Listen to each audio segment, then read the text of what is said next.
Mesdames et messieurs, bonjour. Bienvenue autrefois dans notre chaîne Quelles Informations. Tout d'abord, je vous invite tous à s'abonner dans notre chaîne et d'activer l'alarme pour que vous puissiez voir les vidéos partagées dans la chaîne à temps.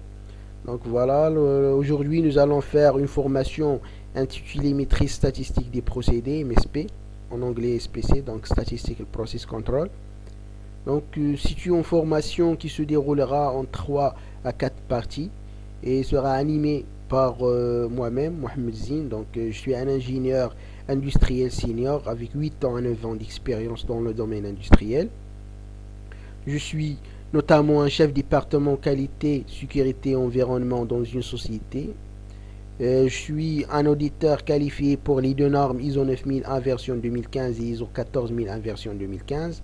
Je suis formateur pour la qualité, production, logistique, gestion de stock, notamment maintenance industrielle, etc. Donc tout ce qui est relatif à l'industrie.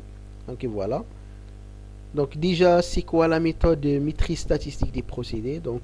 C'est un élément d'assurance qualité qui a pour objectif de maîtriser un processus mesurable, bien sûr à partir d'un schéma ou bien d'un suivi graphique en se basant sur des fondements statistiques, en se basant sur les lois statistiques, etc. Donc voilà, c'est une petite définition générale de la MSP. Au cours de cette formation, nous avons se basé sur le programme suivant. Au départ, on va voir quelle est la relation entre la MSP et les exigences de la norme ISO. Nous allons aussi définir c'est quoi un processus, quels sont les éléments d'entrée et les éléments de sortie d'un processus, quelle est la valeur ajoutée d'un processus, c'est quoi la définition entre un processus et un procédé, etc. Donc voilà. Nous allons savoir aussi quelles sont les origines de la variabilité ou bien de la différence entre deux unités ou bien deux éléments ou deux individus. Nous allons aussi voir comment définir ou bien comment déterminer si un processus est capable à mettre en place la MSP ou non. Ensuite, nous allons savoir ou bien nous allons démontrer ou faire les cartes de contrôle. Nous allons savoir aussi quels sont les types de cartes de contrôle, comment élaborer les cartes de contrôle, comment les utiliser aussi. Et vers la fin, nous allons faire la démarche ou bien nous allons illustrer la démarche de la maîtrise statistique de procédé. Donc comment implanter notre outil dans un organisme ou dans une société pour contrôler un processus ou bien.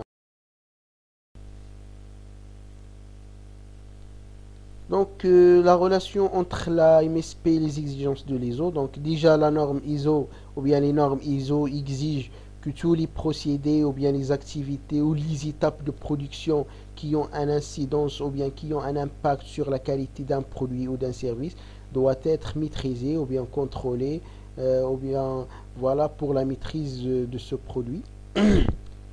Donc il exige aussi que chaque organisme doit effectuer des essais et des contrôles pour montrer ou bien pour assurer la conformité d'un produit ou d'un service par rapport aux exigences spécifiées, soit des exigences normatives, soit des exigences des clients, soit des exigences techniques internes, etc.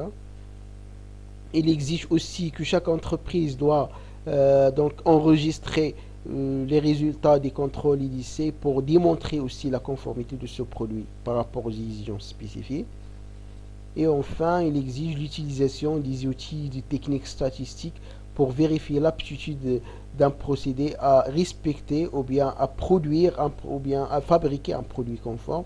Donc parmi ces outils techniques, on peut citer notre outil d'aujourd'hui qui est l'AMSP. Donc voilà. Donc tout d'abord, nous devons savoir quels sont les types de vérification de la qualité. Donc on peut vérifier la qualité d'un produit soit par l'inspection à 100% ou bien la vérification de toutes les pièces produites. Voilà. Imaginons cet outil par exemple pour le cas d'un produit ou bien de la production avec une cadence très élevée. Donc c'est difficile d'inspecter ou bien de contrôler à 100%. On peut aussi utiliser le plan d'échantillonnage, en élaborant un plan d'échantillonnage bien sûr qui se base sur pour chaque quantité de l'eau. Donc, quelle est la quantité à contrôler, quel est le niveau de qualité acceptable, quel est le niveau de qualité à refuser, etc. Donc, pour ce plan d'échantillonnage, nous allons aussi faire une autre formation pour démontrer ou bien pour détailler comment on peut élaborer notre plan d'échantillonnage à partir d'un produit ou bien à partir des quantités de l'eau produit ou bien réceptionné, etc. Ou on peut aussi utiliser ou vérifier la qualité à partir de l'inspection automatisée. Par exemple, lorsqu'on met en place, je sais pas, voilà, on peut dire par exemple, voilà, un automatisme ou bien un appareil automatisé pour vérifier si le produit respecte les exigences techniques ou non. Donc, par exemple, si on produit, je prends n'importe quel produit où on veut démontrer s'il y a une dimension qui est conforme ou un diamètre, je sais pas. Donc, on peut par exemple installer une machine ou bien un appareil dans une machine qui peut détecter ou bien distinguer entre les pièces qui sont conformes ou les pièces qui sont non conformes. On peut l'appeler entre parenthèses le système, un système Pokayoke, donc qui assure la qualité d'un produit. Mais ces trois outils ou bien ces trois types de vérification, ils représentent ou bien ils présentent un problème majeur. En fait, ce sont des outils ou bien des méthodes qu'on utilise après la fabrication d'un produit non conforme. Donc déjà, c'est trop tard de contrôler après la fabrication d'un produit conforme. C'est pour cela qu'on peut dire qu'on aura besoin des autres outils qui se basent sur la prévention, qui se basent sur voilà, la prévention de l'apparition d'un produit non conforme, etc. Donc, parmi ces méthodes-là, on peut citer notre méthode MSP. Donc, comme j'ai dit, donc on peut dire que c'est une méthode qui se base sur la prévention de l'apparition des produits non conformes ou bien des produits défectueux. Donc, voilà, on peut dire aussi que si on arrive à maîtriser cet outil-là, donc on peut même mettre des actions avant l'apparition de produits défectueux. Donc, voilà. Donc, on doit déjà commencer par la définition d'un processus. Donc, c'est quoi un processus? Donc, un processus, c'est un ensemble des activités ou bien des tâches qui sont corrélées ou interactives qui transforment des éléments d'entrée en éléments de sortie. Donc, ce sont aussi ensemble des fonctions ordonnées et séquenciées qui transforment des éléments d'entrée en éléments de sortie. Donc, juste il faut ajouter que ces éléments ils peuvent être des matières premières, ils peuvent être des informations, des documents, etc. Donc voilà, donc ce sont des éléments d'entrée dans le sens général. Donc c'est un ensemble, comme j'ai dit, de fonctions ordonnées et séquentielles, chacun servant à satisfaire un besoin particulier dans le contexte global de réaliser ce bien ou ce service. Donc on peut parler d'un processus donc, dans le cas où on crée de la valeur ajoutée. Donc voilà. Donc on peut schématiser un processus comme cela. Donc il y a un état initial où il y a des éléments d'entrée. Voilà, il y a un état final. Donc il y a un produit ou bien des éléments de sortie. Il y a aussi en interne donc un ensemble ou bien un enchaînement d'activités qui sont, comme j'ai dit, qui sont corrélées ou en interaction, qui ont pour objectif de transformer ces éléments ou bien l'état initial en état final. Donc chaque processus aussi, il utilise des ressources et il y a aussi des autres systèmes ou bien des autres processus qui influencent ou bien des systèmes influents sur chaque processus. Donc voilà, ça c'est une petite définition d'un processus. Donc l'objectif c'est de créer la valeur ajoutée. Donc on ne peut pas parler d'un processus si on n'a pas de valeur ajoutée. Donc on peut aussi développer ou bien détailler beaucoup plus un processus comme cela. Juste il faut dire que dans le cas d'un processus, donc nous avons dit que voilà, c'est un ensemble d'activités. Donc chaque activité, on le nomme procédé. Donc voilà. Donc on peut dire que chaque processus, donc c'est un ensemble des procédés. Donc voilà. Pour chaque procédé aussi, on peut décrire un procédé déjà par un verbe d'action, par exemple procédé formé, procédé fabriqué, je sais pas, procédé sensibilisé, procédé acheté, etc. Donc voilà, il transforme aussi des produits dans l'état initial à un état final aussi. Donc, en utilisant des ressources soit matérielles, humaines, etc. Donc, il utilise aussi un système de pilotage et de gestion de ce procédé. Donc voilà, il subit des effets de l'environnement ou bien des autres procédés de l'environnement extérieur. Donc il y a toujours aussi pour gérer ou bien pour maîtriser un procédé, nous avons besoin des méthodes, des règles, donc tout ce qui est instruction de travail, mode opératoire, voilà. Donc nous avons aussi besoin des ressources matérielles, des ressources informationnelles, des ressources financières, et voilà, et des autres ressources. Donc pour les éléments de sortie, donc on peut dire que pour chaque procédé, on a soit des enregistrements, donc parce qu'on a déjà dit que chaque étape de contrôle doit être enregistrée. Nous avons aussi dans les éléments de sortie les produits transformés. Ils peuvent être des produits conformes, comme ils peuvent être des déchets ou bien des produits défectueux. Donc voilà, ça c'est une petite définition d'un. Donc déjà pour illustrer ou bien pour bien comprendre c'est quoi un procédé, donc pour définir un procédé, donc nous allons ou bien nous avons besoin de définir qui fait ou bien qui fait l'activité, qui gère le procédé, quels sont les intervenants, les acteurs d'un procédé. Donc le procédé aussi on doit prendre en compte, donc en tenant compte de quoi, donc c'est-à-dire quels sont les éléments qui influencent, externes qui influencent sur ce procédé. Comment, donc déjà nous avons vu quels sont les modes opératoires, les instructions de travail pour réaliser cette activité ou bien ce procédé. Donc avec quoi et où, donc voilà les ressources matérielles, humaines et voilà. Donc, pour les éléments d'entrée, soit des matières premières, soit par exemple de l'énergie aussi. Voilà, on peut, même pour les instructions de travail et les éléments opératoires, on peut les considérer comme des éléments d'entrée parce que ce sont des éléments sur lesquels on se base pour décrire ou bien pour bien maîtriser et manipuler notre procédé.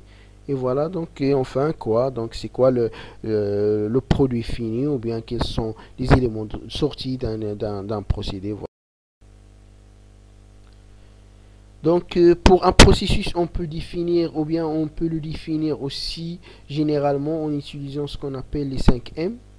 Donc, chaque processus peut se définir à partir de la main d'œuvre, donc qui ou bien qui pilote le processus, le pilote de processus, ou bien les intervenants de processus, le milieu aussi ou bien l'environnement du processus, les matières, donc M, les matières ou bien les entrées, les éléments d'entrée de processus. On peut définir aussi par les méthodes ou bien comment faire ou bien comment détailler et décrire ce processus. Aussi ce qu'on appelle les M, les matériels, M machine ou bien matériel, donc les ressources matérielles. Et voilà, donc chaque processus, son objectif c'est de produire ou bien c'est de fabriquer ou voilà un produit. Donc voilà, pour chaque processus, on doit savoir la performance. Donc est-ce que un processus est performant et est-ce qu'un processus qui peut nous fabriquer un produit conforme, qui respecte les exigences ou bien les caractéristiques de ce produit. Et voilà, donc, et troisièmement, on doit intervenir sur le processus, bien sûr, pour prévenir la détection et régler le problème dans le cas où il y a une prévention de l'apparition d'un problème ou bien d'un produit défectueux. Donc voilà, c'est la chaîne de la maîtrise d'un processus. Donc maintenant, nous allons savoir quels sont les objectifs de la maîtrise ou bien de la méthode MSP. Donc déjà, la méthode de la MSP se base sur la prévention. Donc on peut dire que mieux vous prévenir que guérir. Donc la méthode se base sur la prévention. Et aussi, elle se base sur un principe qui est très important. Donc, on peut dire que c'est la qualité du procédé qui fait la qualité du produit. Donc, c'est-à-dire si on arrive à maîtriser notre procédé, donc automatiquement nous allons plus généralement produire ou bien fabriquer un produit conforme. Donc, les résultats visés de la méthode, donc, c'est de connaître l'aptitude du processus, donc, c'est-à-dire savoir est-ce que le processus il est apte ou bien capable à produire un produit conforme ou bien à fabriquer un produit qui réponde aux spécifications techniques d'un produit. Parmi aussi les résultats visés de notre méthode, c'est l'anticipation de l'apparition de produits du futur. Voilà, donc on a déjà parlé de ça. Bien sûr, par le pilotage des procédés, c'est-à-dire au lieu de réagir sur le produit, on doit gérer le procédé ou bien le processus pour être sûr ou bien pour assurer la production d'un produit conforme.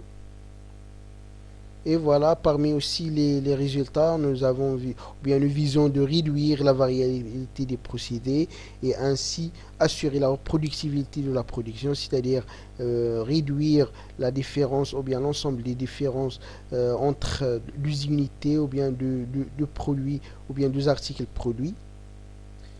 Et ensuite fournir une base concrète et objective, bien sûr, pour, premièrement, un dialogue entre les partenaires, donc les partenaires ou bien soit des partenaires internes ou externes. Donc, par exemple, si on prend un processus, donc on peut dire que les autres processus qui sont en interaction, bien les autres procédés, ils sont des partenaires, comme ils peuvent être aussi des partenaires externes. Donc, par exemple, lorsqu'on parle d'un processus achat, ou je sais pas, donc on peut parler des fournisseurs, on peut parler aussi des clients, etc. Donc, ce sont des partenaires.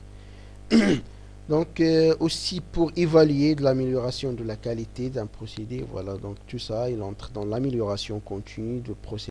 Voilà.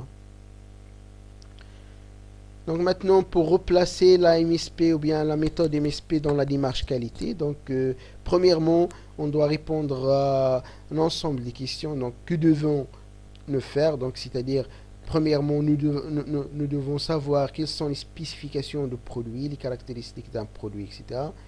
La deuxième question, est-ce possible? C'est-à-dire, est-ce que le procédé il est apte à respecter ses spécifications techniques, etc. Le fait-on bien donc en utilisant les cartes de contrôle? Donc voilà, nous allons voir vers la fin de la formation comment élaborer les cartes de contrôle, quels sont les types de cartes de contrôle.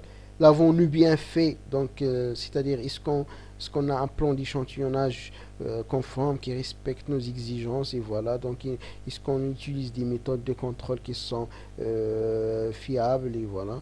Peut-on mieux faire? Donc, c'est-à-dire, est-ce qu'on peut améliorer la situation en l'analysant, en mettre des plans d'action, plans d'expérience, etc., etc. Donc déjà pour la méthode MSP, donc vous pouvez dire que l'ensemble de l'organisme il est concerné par cette méthode, spécifiquement donc spécialement les responsables et agents de fabrication, les responsables du contrôle, les responsables aussi de la maintenance, les commerciaux, les gestionnaires, les consultants, etc. Donc chacun de ces intervenants, bien de ces acteurs, donc ils sont concernés par la méthode. Ils doivent aussi maîtriser, ils ont savoir comment utiliser, quelles sont la valeur ajoutée de cette méthode. Donc maintenant, on va définir les variations. Donc on peut dire qu'il n'y a pas de choses identiques. Donc généralement voilà, dans l'industrie ou bien dans la vie tout entière, donc il n'y a pas de choses identiques. Donc généralement dans le domaine statistique, on parle des individus et on dirait qu'il n'y a pas deux individus identiques. Donc généralement on trouve des différences entre les deux identiques ou bien deux individus qui ne sont pas identiques. Voilà. Donc, il provient des 5M. Donc, déjà, on a défini un processus ou bien un procédé par 5M. Donc, machine, méthode, milieu, main-d'œuvre, etc. Donc, voilà. Donc, c'est la combinaison entre ces 5M. Donc, le fait d'avoir des facteurs dans les 5M qui est différent. Donc, c'est pour ça nous allons trouver automatiquement un changement, bien des différentes valeurs ou bien des différentes caractéristiques. Voilà, c'est pour ça on peut dire qu'il y a toujours des différences et que chaque deux individus ils peuvent jamais être identiques. Voilà. c'est vrai à chaque étape du procédé. Donc, imaginons l'ensemble ou bien le nombre considérable des combinaisons dès l'instant où le nombre d'étapes est grand. Donc voilà, on a déjà dit que chaque processus il se compose d'un ensemble de procédés. Donc pour chaque procédé, nous avons un ensemble de 5M. Donc il y a un grand ou bien il y a un grand nombre, donc vu la combinaison de ces 5M et le nombre des tâches ou bien des activités des procédés, voilà. Donc ces influences combinées pour tout le procédé, on les appelle la variation. Donc voilà, on peut dire que la variation, c'est la différence entre les individus, voilà, ou bien les influences qui peut impacter un produit. Donc voilà, ce sont des variances. Donc pour les variances, donc nous avons deux types de causes. Donc nous avons des causes qui sont communes et des causes qui sont assignables. Donc pour les causes communes, donc ce sont des causes voilà, qui attaquent la partie variabilité processus, variabilité machine, soit au niveau de prélèvement, c'est-à-dire la méthode de prélèvement, soit aussi la méthode ou bien les outils utilisés pour mesurer. Donc voilà, ce sont des causes communes entre les procédés et tous les processus aussi. Et il y a aussi des variabilités accidentelles, donc ce qu'on appelle des causes assignables, donc par exemple des autres choses qui n'entrent pas dans les causes communes, donc ce sont des choses accidentelles, donc voilà.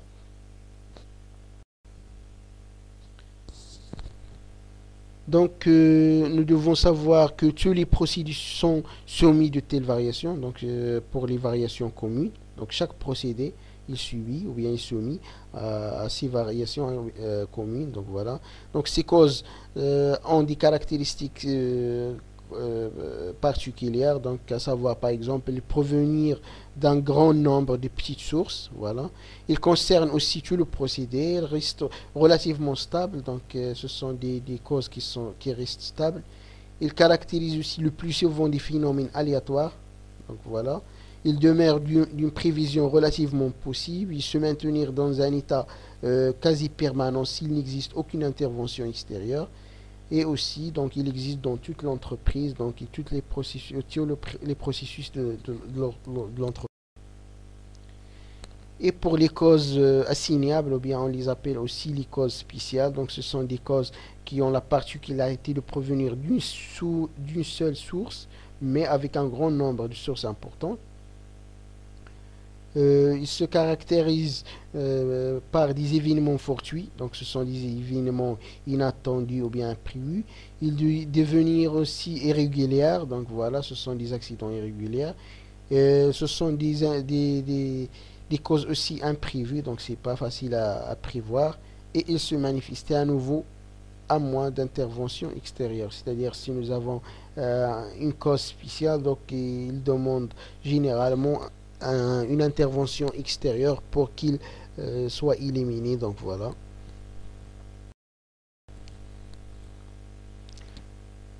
Mais donc généralement au niveau de l'industrie, donc 85%, donc ce sont des causes communes, donc ou bien les causes aléatoires, et seulement 15% qui sont des causes spéciales. Donc généralement la maîtrise, il suffit de maîtriser les causes spéciales, plutôt les causes communes.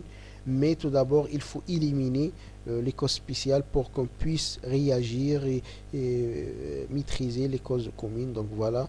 Donc on peut dire que l'objectif, c'est premièrement se débarrasser d'abord et définitivement des causes spéciales. Donc on doit éliminer avant de voir ou bien de mettre notre maîtrise statistique du procédé. On doit se débarrasser d'abord et définitivement des causes spéciales. Et ensuite, on doit réduire les causes communes. Donc voilà, comme j'ai dit, donc chaque procédé il est soumis à ces causes communes. Donc notre objectif c'est de réduire ces causes communes pour l'objectif d'avoir un produit conforme qui respecte les exigences d'un produit ou bien les exigences. Donc nous allons commencer par la loi normale. Donc déjà parce que c'est une loi qu'on va l'utiliser durant toute la formation, durant toute la méthode. Donc voilà. Donc déjà pour définir la loi normale, donc c'est une loi où la distribution ou bien la population suit, ou bien un graphe donc sous forme d'une, on dirait sous forme d'une cloche. Donc voilà. Donc voilà, il y a un ensemble d'observations, bien un ensemble d'échantillons. Donc ce sont des échantillons qui suivent une graphe comme suit. Donc voilà, une graphe sous forme d'une cloche. Donc aussi ce sont des distributions continues. Donc voilà, avec un grand nombre d'échantillonnages. Donc chaque fois que, donc on parle des propriétés de la loi normale, chaque fois que les causes de variation sont multiples, donc si nous avons des causes de variation qui sont très multiples, donc on peut parler de la loi normale. Et aussi si les causes sont indépendantes les unes des autres, donc dans le cas où l'un de ces deux conditions n'existe pas, donc on ne peut pas parler d'une loi normale. Donc, lorsqu'on parle dans le cas contraire où il y a une loi normale, donc on parle de la moyenne. Donc, la moyenne, déjà, comme vous savez, c'est l'ensemble des individus ou bien des XI divisé par le nombre. Donc, voilà la somme des XI divisé par NI par exemple. Donc, si on prend des échantillons XI, X1 jusqu'à XN.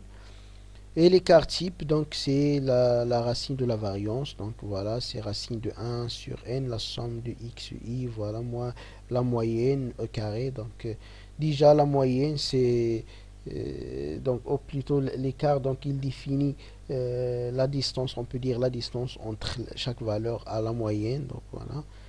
Mais nous avons toujours au niveau de la loi normale des anomalies. Donc les anomalies de la loi normale peuvent être la conséquence des problèmes de nature diverse. Donc si par exemple un mode opératoire inadéquat instrument de mesure défectueux, dans ce cas-là par exemple on peut trouver où la distribution ne suit pas la loi normale dans le cas d'une mode opératoire défectueuse ou bien un instrument de mesure défectueuse, etc. Parce que automatiquement la méthode utilisée soit pour la mesure ou bien les valeurs ou bien les valeurs affichées dans l'appareil ou bien l'instrument de mesure ne sont pas conformes. Donc voilà.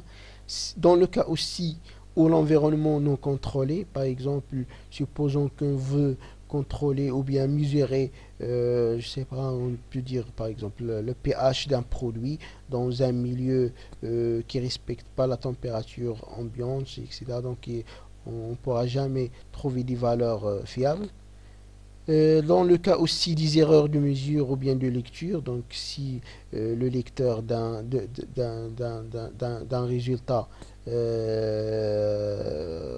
trouve des erreurs, etc., donc on ne pourra jamais trouver la loi normale. Et ensuite, aussi, lorsqu'on a une dérive de processus. Voilà. Donc, juste pour décrire la réparation d'une réparation caractéristique de dispersion. Donc voilà, nous avons ici deux populations qui suivent la loi normale, mais en bleu, donc nous avons par exemple la population suit la loi normale, mais avec un écart type qui est très grand, et l'autre avec un écart type qui est très petit. Donc généralement si l'écart type est très faible, donc alors les valeurs comme vous voyez dans le schéma, il est très proche de la moyenne, et dans le cas contraire, donc il s'éloigne de la moyenne. Voilà. Si l'écart type est égal à 0, donc les valeurs, donc ce sont des valeurs identiques, et ça c'est pas possible, donc c'est juste une notion théorique.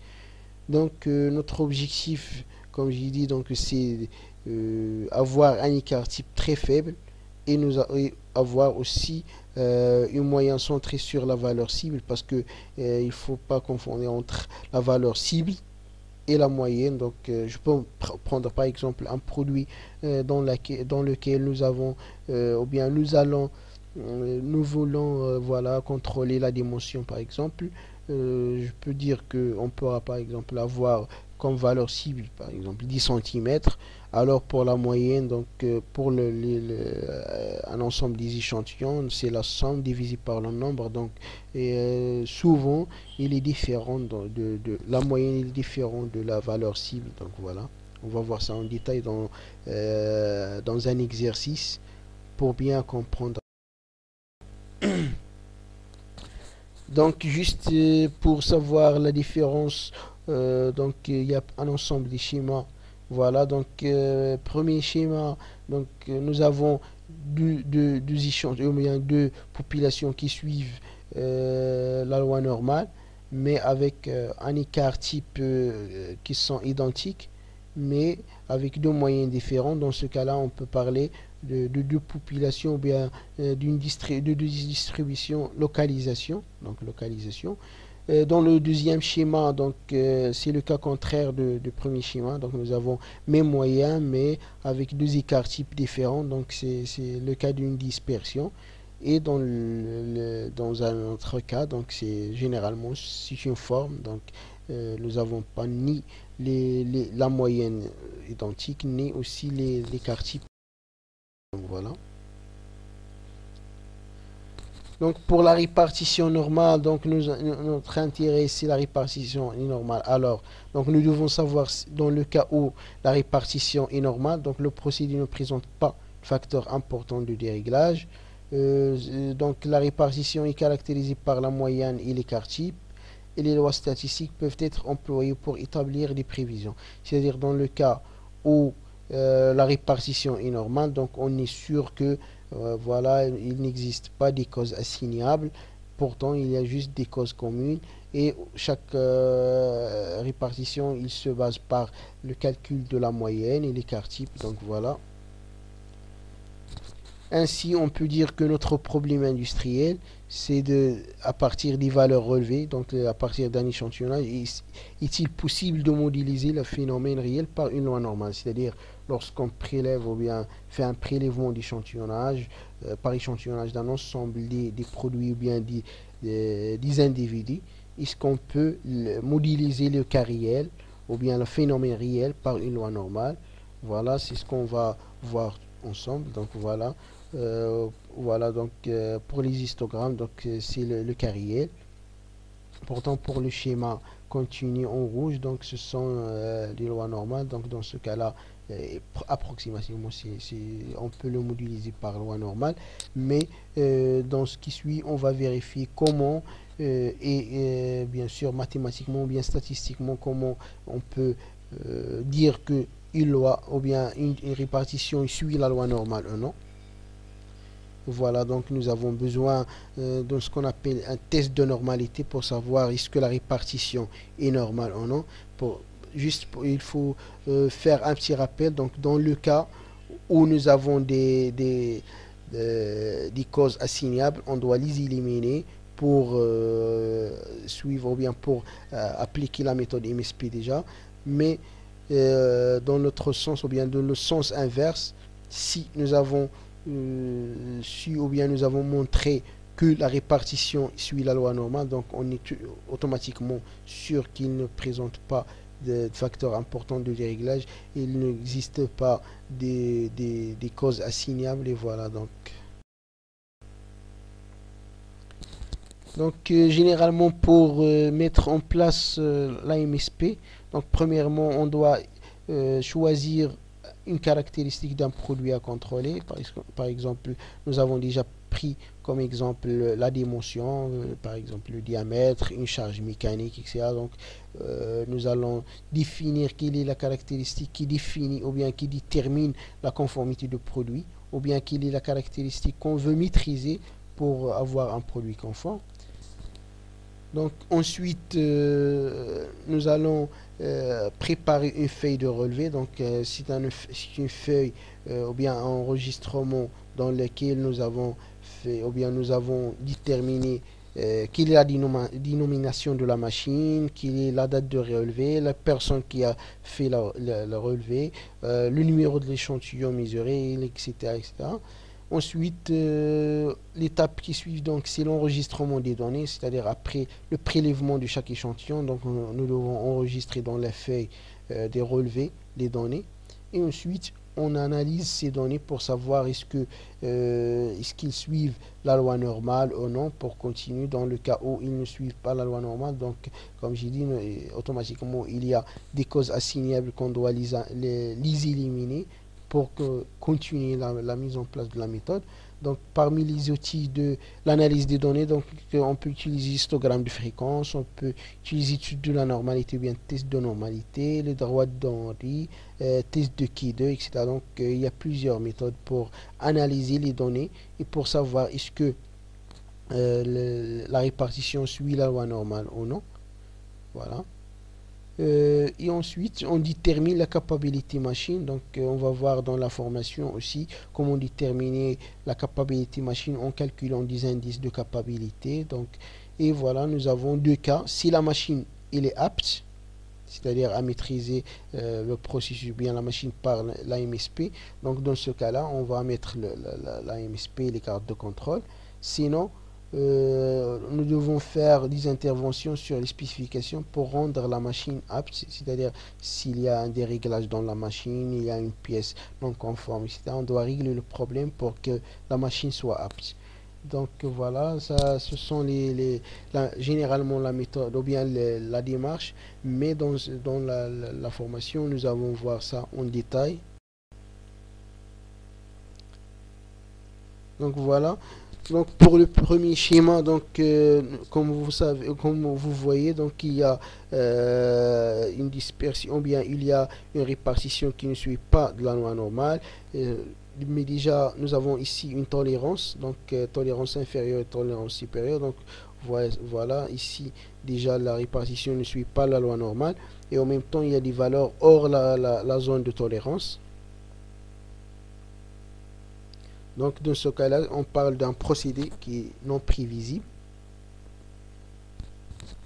Donc l'étape 1, c'est la présence des causes spéciales. Donc le procédé est hors contrôle. Donc la répartition il est variable, donc il ne suit pas la loi normale.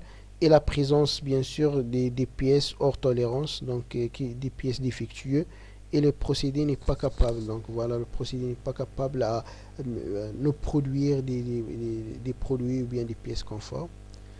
Pour l'étape 2, donc voilà, donc c'est une répartition qui suit la loi normale, mais il y a des pièces ou bien il y a des valeurs hors la zone de tolérance. Donc voilà. Donc dans ce cas-là, on parle de la suppression des causes spéciales. Donc déjà, on a supprimé les causes spéciales pour que la loi, pour que la répartition soit normale. Ensuite, le procédé est sous contrôle. Donc voilà, tant qu'il suit la loi normale, donc il est sous contrôle. Il y a aussi la présence, comme j'ai dit, des pièces hors tolérance. Donc le procédé, il n'est pas capable à produire des produits non conformes, même si il suit la loi normale. Et voilà, dans l'étape 3, nous avons un système ou bien un processus très amélioré. Donc, l'amélioration de la capacité. Nous avons amélioré la capacité pour que toutes les valeurs soient dans la zone de tolérance. Donc, pas de pièces hors tolérance. Le procédé est sous contrôle. Le procédé aussi, il est capable à nous produire ou à nous fabriquer des pièces conformes. Et aussi le procédé est très maîtrisé. Voilà. Donc voilà pour les deux cas, le deuxième schéma et le troisième. Donc on parle de procédé prévisible.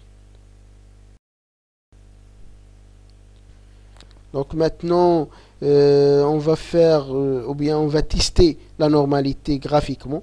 Donc voilà, comme j'ai dit, pour savoir est-ce que les valeurs ou bien la répartition suit la loi normale, nous avons besoin d'un test de normalité. Donc juste à titre d'information, les histoires d'après de mesure n'est jamais parfait. Donc soit parce que les mesures correspondent à des variations dues à des causes spéciales, donc c'est pour ça on parle toujours de la variation, soit parce que les mesures ne sont pas nombreuses, c'est-à-dire même si dans le cas où on prend un nombre de mesures qui est très limité, donc dans ce cas-là, les valeurs ou bien les mesures ne sont jamais parfaites.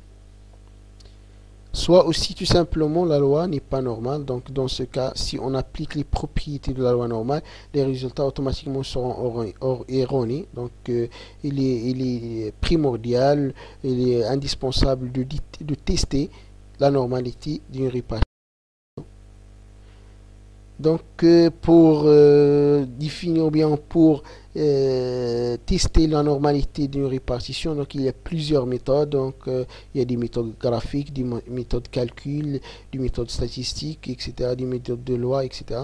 Donc, parmi les outils très connus, très utilisés, très pratiques, donc on utilise la droite d'Henry. Donc, la droite d'Henry, c'est une méthode qui se base sur un graphe ou bien ou bien on représente un ensemble des valeurs dans un graphe et à partir de ce graphe on peut dire que si la loi est normale ou non. Donc déjà pour tracer la droite d'Henry, donc nous avons besoin d'un papier qui s'appelle papier gausso-arithmétique. Donc voilà. La méthode d'Henry se constitue en suivant plusieurs étapes. Donc premièrement, on doit définir ou bien identifier quelles sont les classes. Déjà, supposons par exemple qu'on a un ensemble des échantillons, on a pris par exemple un contrôle pour vérifier ou bien pour calculer le diamètre ou je sais pas n'importe quel paramètre. Donc, c'est quoi la classe? La classe, c'est l'intervalle. Donc, supposons par exemple, nous avons trouvé un ensemble des valeurs. Donc, on peut distribuer ces valeurs sous forme des classes ou bien sous forme des intervalles. On va voir dans l'exemple qui suit comment définir les classes. Et pour chaque classe, on doit définir le centre. Le centre, déjà, c'est la valeur maxi de classe moins la valeur mini divisée par 2 pour avoir le centre. Et l'effectif, c'est-à-dire quels sont ou bien quel est le nombre d'échantillons qui existent dans cet intervalle ou bien dans chaque classe. Voilà, c'est ça l'effectif. Ensuite, on calcule la fréquence cumulée ou bien ce qu'on appelle l'effectif cumulé. Et vers la fin, on reporte sur un papier gausso-arithmétique. Donc, dans les abscisses, on met les centres des classes.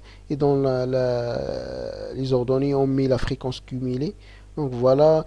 Et on trace la fréquence cumulée ou bien l'effectif cumulé par rapport aux classes pour savoir si la loi est normale ou non. Donc, voilà, par exemple.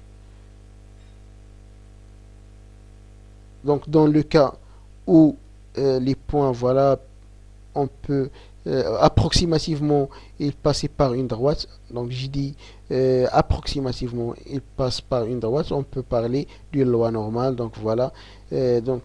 Pour bien comprendre ça, donc nous avons ici un exemple. Donc, déjà pour la détermination des classes. Donc, supposons que nous avons un ensemble des valeurs. Donc, pour déterminer les classes, donc il y a aussi plusieurs méthodes. Généralement, les plus utilisées, c'est le nombre de classes est égal à log de 2 de n. Avec n, c'est l'ensemble ou bien le nombre des individus. Ou bien on peut prendre aussi k est égal à racine de n. Donc, c'est la même chose. Lorsqu'on parle aussi d'une classe, on parle de pas de la classe. Donc la pas d'une classe, c'est la valeur max moins la valeur min divisé par le nombre de classes. Donc le pas des classes plutôt, le pas d'une population aussi. Donc voilà, on prend par exemple pour le nombre des classes, c'est la première classe, c'est la valeur min. Ensuite, pour la borne supérieure, c'est x max plus le pas. Ensuite, l'intervalle ou bien la deuxième classe, c'est x min plus w, x max plus du w, jusqu'à k classe, donc avec x min plus k moins 1 w et x max plus kw pour la borne supérieure. Donc voilà, c'est ça le nombre des classes. Et ensuite, pour l'effectif d'une classe AB, comme j'ai dit, donc c'est l'ensemble ou bien le nombre des individus qui existent entre la valeur AB. Donc, généralement, pour le cas où il y a un nombre très élevé des individus, on peut utiliser par exemple pour l'Excel la fonction effectivité égale à mb.si plage avec la plage par exemple supérieure et égale à A moins un B si plage supérieur ou égal à B. Donc voilà, ça c'est juste un exemple d'une fonction très utilisée au niveau d'Excel pour déterminer quel est l'effectif d'une classe. Et voilà, juste il faut ajouter aussi que pour chaque classe, généralement, on utilise pour la borne inférieure donc une classe fermée et pour la borne extérieure ouverte. Donc voilà. Donc on prend par exemple cet exemple-là. Donc nous avons ici un ensemble des valeurs. Supposons par exemple que nous avons contrôlé un produit, un paramètre d'un produit. Nous avons trouvé pour l'ensemble des échantillons ces valeurs. Donc nous avons ici un ensemble de valeurs n est égal à 16. Donc voilà, 16 valeurs. Nous avons ici 16 valeurs. Voilà. Donc dans ce cas-là, k est égal à log de 2 de 16, donc qui est égal à 4. Donc c'est-à-dire ces valeurs-là, on doit les distribuer à 4 classes. W ou bien le pas de ces classes, donc c'est la valeur d'Ijamax dans ces valeurs dans le tableau ci 18, donc la valeur maximale c'est 18 et la valeur minimale c'est 7,5. Donc W, le pas est égal à 18 moins 7,5 divisé par 4, il nous donne un pas de 2,62. Donc voilà les classes, on commence déjà pour C1, la classe C1 c'est 7,1, c'est la première valeur. Ensuite la première valeur plus 2,62, il nous donne 10,12. Ensuite pour la classe 2, donc la valeur inférieure c'est 10,12. Ensuite 10,12 plus 2,62, il nous donne 12,74. De la même façon pour la classe 3, donc 12,74 et ensuite 12,74 plus 2,62, il nous donne 15,36. Et la dernière classe c'est 15,36, 18 parce que la valeur maximale c'est 18, et voilà. Donc voilà, nous avons 4 classes. Pour l'effectif de chaque classe, donc voilà, pour cet exemple là, donc nous n'avons pas besoin d'Excel. Supposons par exemple pour la classe 1, c'est-à-dire combien de valeurs dans le premier tableau qui entre 7,5 et 10,12. Donc nous avons 6 valeurs donc qui sont 9, plutôt oui voilà, qui sont 9, 8, 7,5, 8, voilà, 10 aussi, 8 aussi, donc voilà. Donc généralement 6 valeurs. Ensuite pour la classe 2, donc le nombre de valeurs dans ce tableau qui est comprise entre 10,12 et 12,74. Donc ce sont 3 valeurs qui sont 11. Voilà, il y a 11. Il y a aussi 12. Et il y a aussi notre 11 ici, donc voilà 3. Et pour chaque intervalle, ou bien chaque classe, donc on calcule ou bien on détermine l'effectif. Dans le cas où il y a un tableau avec un nombre très élevé de valeurs, donc on peut utiliser la fonction effectif. Donc c'est une fonction Excel, donc c'est facile à appliquer. Ensuite, on détermine l'effectif cumulé. Donc pour l'effectif cumulé pour la classe 1, on commence 6, 6. Ensuite, on ajoute pour la classe 2, 3, de la classe 2 au 6 de la première classe, donc 6 plus 3, il nous donne 9, on met 9. Ensuite, 9 plus 4, il nous donne 13, donc 13 dans l'effectif cumulé pour la classe 3. Et enfin, 13 plus 3 de la classe 4, donc qui est égal à 16. Donc voilà, donc 16 valeurs. Déjà l'ensemble, c'est 16. Et ensuite, on détermine l'effectif, ou bien le pourcentage de l'effectif cumulé. Donc, nous avons 16 valeurs. Donc, pour l'effectif cumulé de classe 1, 6. Donc, 6 divisé par 16, il nous donne 37,5%. Pour la classe de 9 divisé par 16, il nous donne 56,25%. Ensuite, pour la classe 13, plutôt la classe 3, donc 13 divisé par 16, il nous donne 81,25. Et enfin, pour la classe 4, donc 16 dans l'effectif cumulé divisé par 16, donc il nous donne 100%. Ensuite, dans un graphe ou bien dans le papier gausso-arithmétique, on schématise ou bien on trace le graphe effectif ou bien pourcentage de l'effectif cumulé en fonction des classes. Donc voilà, par exemple, partir de l'Excel, nous avons dans les abscisses C1, les classes C1, C2, C3 jusqu'à C4 et les valeurs de pourcentage de l'effectif cumulé. Donc pour C1 par exemple, nous avons 37,5. Pour C2, nous avons 56,25. Et voilà, donc approximativement, les 4 points passent par une droite. Donc voilà, si c'est une droite dans D, donc dans ce cas-là, on peut parler de la loi normale. Donc dans cet exemple, les valeurs trouvées dans le premier tableau, donc ils suivent la loi normale. Donc voilà, c'est la méthode pour tester la normalité, etc. Donc c'est une méthode qui doit être maîtrisée, qui est très utilisée au niveau de la MSP. Donc pour savoir déjà est-ce qu'on peut appliquer la MSP ou non. Donc voilà, on doit définir ou bien on doit tester la normalité de produit ou bien la normalité. Donc juste, on peut ajouter dans le cas où il y a une loi normale. Donc voilà, déjà dans une loi normale, nous avons pour chaque loi normale, pour le graphe, la graphe de cloche, donc nous avons deux points d'inflexion. Donc voilà. Donc lorsqu'on parle de U, la moyenne, on parle aussi de l'écart type.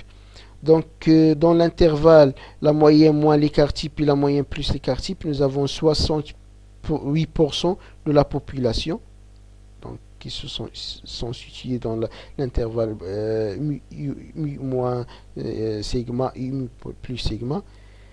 Lorsqu'on parle d'un intervalle de mu moins de sigma et mu plus de sigma, donc on parle de 95%. Et jusqu'à l'intervalle mu moins 3 sigma et mu plus 6 sigma, 3 sigma, donc l'ensemble c'est 6 sigma. Donc dans ce cas-là, nous avons 99,73% de la population et le reste, ce sont des produits défectueux, etc. Donc on va voir ça dans la partie 6 sigma en détail. Donc et voilà, donc c'est la fin de la première partie. Donc c'est une partie qui consiste juste à savoir comment tester la loi normale avant d'appliquer la maîtrise statistique des procédés. Dans la prochaine partie, nous allons traiter avec vous comment calculer la capacité machine, la capacité procédé, donc la capacité statique et la capacité dynamique, etc. pour savoir est-ce qu'on peut utiliser les cartes de contrôle, etc. Et ensuite, aussi dans les autres parties qui restent, nous avons illustré, nous avons exploité les cartes de contrôle après l'élaboration de ces cartes de contrôle afin de maîtriser notre statistique ou bien notre procédé en utilisant la MSP. Donc, je vous remercie tous. Et si vous avez bien sûr des questions, vous pouvez les mettre dans les commentaires et je vais vous répondre dans les prochaines vidéos. Et merci autrefois. Et vers la fin, je vous invite autrefois à s'abonner dans notre chaîne pour nous encourager à faire des autres formations qui peuvent être utiles pour vous, bien sûr, dans vos carrières, soit au niveau professionnel ou bien au niveau pour les étudiants, etc., au niveau de l'enseignement.